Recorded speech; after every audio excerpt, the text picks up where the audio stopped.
This is His Royal Majesty Emperor Kolbjorn II of the Holy Roman Empire of the illustrious House Hastinging. His reign has only begun recently, but everybody knows that he will be a good ruler, and, well, he better be. There will be a tremendous amount of decisions coming his way during his reign. For one, he will have to hold court and decide over both petty and grand disputes inside of his realm.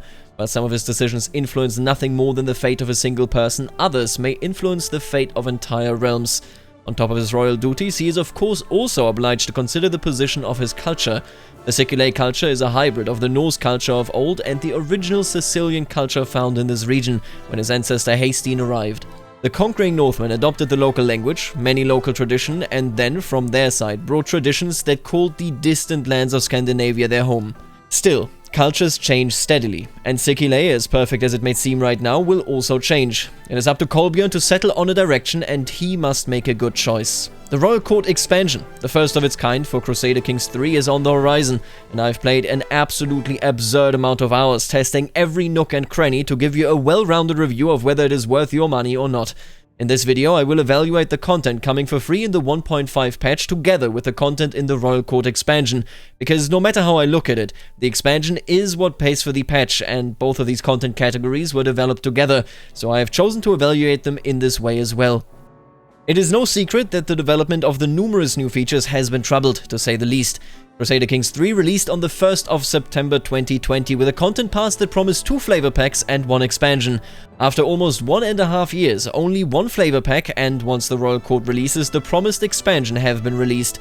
Now this doesn't just sound crazy, it is crazy. And admittedly, it has been an extraordinary time for, well, everyone. I had the chance to ask the lead behind the project, Alexander Oltner, a few questions and also brought up this exact topic. Let's listen in.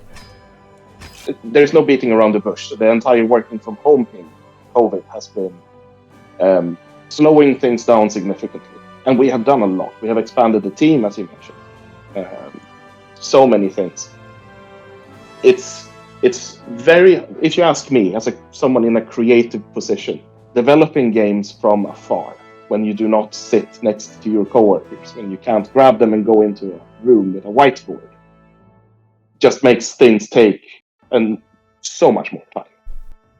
I want to believe, and I'm fairly certain, that the team has developed a lot in this time. But we're also getting back together now. And maybe there will be this explosion of teamwork and creativity, which is what I'm hoping for. I'm calling it now. That's what's going to happen. But it's been a tough period, and it's still, we're at the end of this tough period. Now there is absolutely no doubt that developing games in the last 2 years was extraordinarily challenging, as basically anybody in the games industry will tell you, but even or maybe especially with this in mind, I think there are 2 core expectations the CK3 team must fulfill after this long CK3 content drought. Firstly, future content must find its way out of the Paradox Development Studios much more quickly, and secondly, the long wait for the Royal Court must have a worthwhile payoff. Imagine my delight now when I can tell you that this update gets the job done. For all the difficulties and the long wait, the new features give Crusader Kings 3 players both game-changing roleplay and grand strategy mechanics that add much-needed longevity to CK3's gameplay loop. Let's start with the Royal Court itself. In terms of gameplay mechanics, it adds a large variety of options. This is true for both the list of choices one has when playing as a vassal to a liege with the Royal Court, and to a player playing as a court owner themselves. Almost all mechanics of the court are well integrated in both the roleplay and the grand strategy layer of gameplay. Instead of falling into the very easy trap of being a mere gimmick, the court is an integral part of your gameplay experience if you so wish. The game leaves you relative freedom by not forcing you to overly engage with it, but oh, is it rewarding to do just that. Certain amenities unlock different events and interactions. Different levels of grandeur give your counselors more abilities, and different court types directly support what kind of playstyle you are gunning for with that specific character. Holding court and a court's random events benefit greatly from the fact that its events, although not infinite, come in many sizes. Sometimes it's an utterly meaningless dispute, other times it will allow you to lay claims to kingdoms, artifacts, or to make friends or enemies.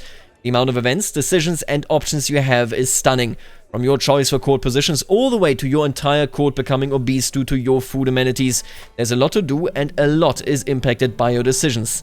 However, there is an aspect that can't be overstated. It is how vital the 3D depiction genuinely is and what it does to you as a player.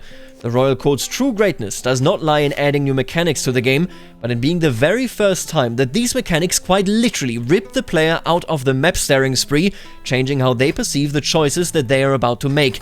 It is all too common for grand strategy games to see the player fall into a kind of stupor after a century or two of playing in a campaign. Choices and war declarations become automated actions, ultimately only looking for the good green numbers while avoiding the bad red numbers. The actual mechanics of this area of the game are generally well integrated, but the magic of the court lies within the different mindset that it gives you. And this is an effect that I did not think CK3 or any other grand strategy game for that matter could actually pull off. But it does it marvelously. A character that annoys me in my court has a much higher chance to see me unland them entirely than if they annoyed me in some random event for a feast or a hunt. The permanent subconscious impact that the 3D environment has is an innovation that I can only hope the CK3 team will pursue further. It really makes the Royal Court special. With the way things are when the Royal Court releases, the main shortcomings of the court itself are quite frankly that grandeur is far too easy to come by, and that the concept of court languages is underdeveloped and disconnected from the rest of the CK3 gameplay loop. The latter is especially tragic, as the idea of different courts having a language in common is excellent, except it doesn't really do anything. It gives you even more grandeur, I suppose. I was hoping for additional plots, schemes, interactions, or other more significant changes for courts that shared my language. As it stands, however, court languages are this update's biggest missed opportunity. Speaking of grandeur, it is easy to come by, not last because of the amount of artifacts that you will encounter and own in the game. Almost all of the artifacts in Emperor Colbjorn's throne room have been stolen by his family, but you will encounter numerous ways of acquiring artifacts in a more, well, legal fashion, meaning that sooner or later you will be absolutely flooded with these peculiar relics.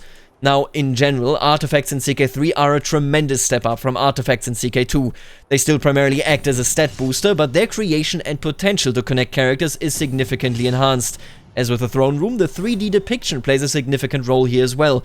Beating some upstart with my trusty dagger is not just easy, but also much more satisfying. The best choice made in this respect are the numerous ways that you can find to deal with artifacts over time.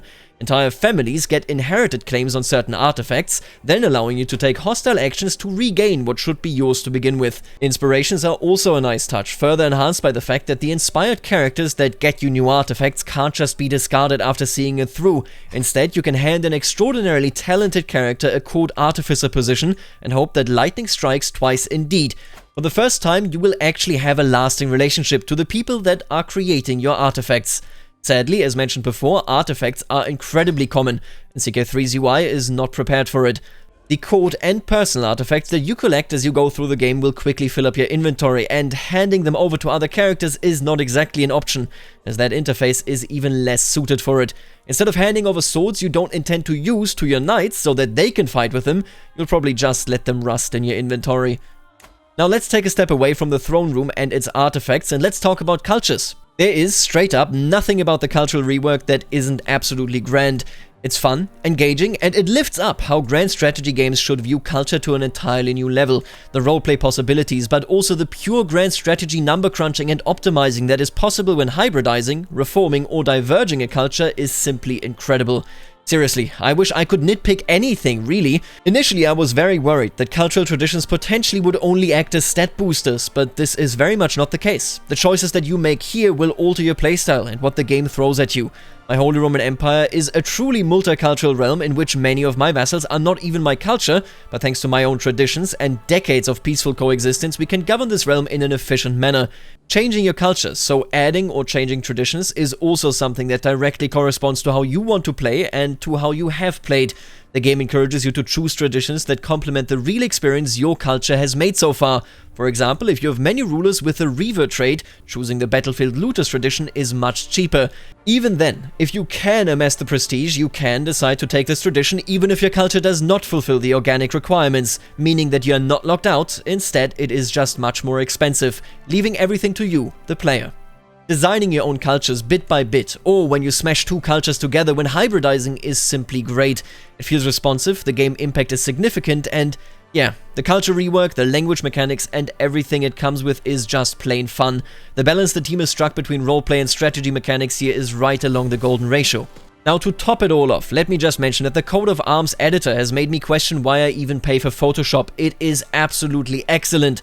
The color selector makes me wonder why I can't choose from a color palette in Stellaris, but hey, I can do it in CK3, and that is all that matters. And on top of all of this, multiplayer, when I was playing it a number of times with my friends, worked absolutely splendidly. And I hear from modders that received early access that the Royal Court is not just a game changer when it comes to the mechanics, it blew the entire thing wide open, and that there are so many files in there that can be edited, that can be changed, that there is so much more variety in what modders can do. Things are currently absolutely crazy as they scramble to work with the new mechanics and the new scripting tools.